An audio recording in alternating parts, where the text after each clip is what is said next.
Благодарам. Почитувани граѓани, почитувани медиуми, СДСМ и оваа власт е среде огромен скандал на крадење струја. Ништо поразлично, единствено крадење 4 години.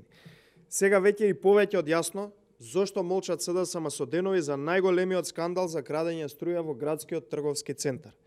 Копањето криптовалути преку машини во подрумите на ГТЦ изминативе 3 години, дуќанџиите, односно собствениците на дуќаните и оние кои што имаат таму и водат бизнис, ги чинело милиони евра.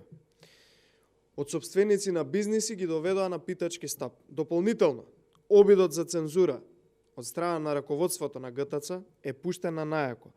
Откако вчера, раководството на ГТЦ се обиде да прекине моја пресконференција пред влезот на канцелариите, а истиот ден се обидоа и да прекинат мирен протест и им забрануваа да говорат пред медиумите на собствениците на дуќаните во ГТЦ.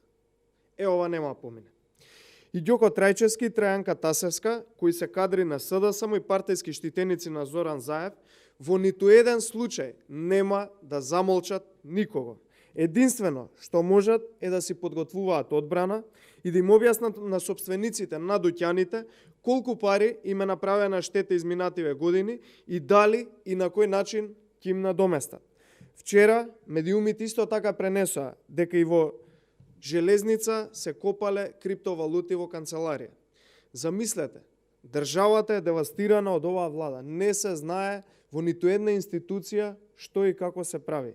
Нема никаде ред, се работи недомаќински и сето тоа заради храброста која добиваат членовите на СДСМ од Зоран Заев и си мислат дека државата е нивна.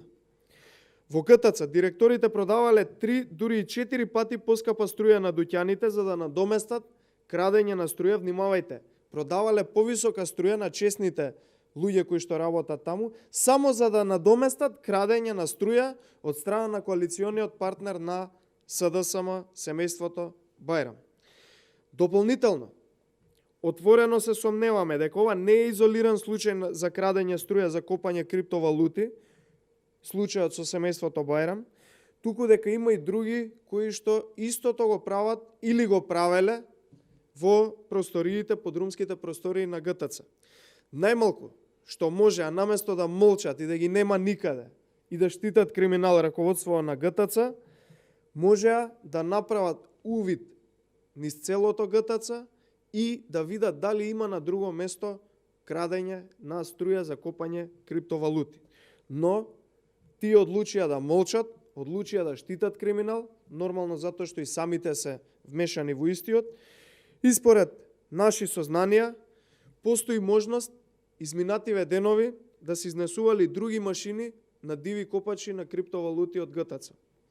Дополнително, исто така предпоставуваме и имаме простор за сомнеш дека и во други институции се краде струја за копање криптовалути. Но, бидејќи од врвот на владата и од врвот на СДСМ единствено што прават и што знаат е крадење, никој не може да поведе ред и да направи увид дали на други места и во други институции се краде. Почитувани, раководството на ГТЦ да си сноси одговорност и да си размисли дали и како ќе ги обештети собствениците на дуќаните. Сега веќе и сите се свесни зошто половина дуќани во ГТЦ не функционираат, се затворени, не работат или пропаднаа. Заради оваа криминална банда на власт. Благодарам.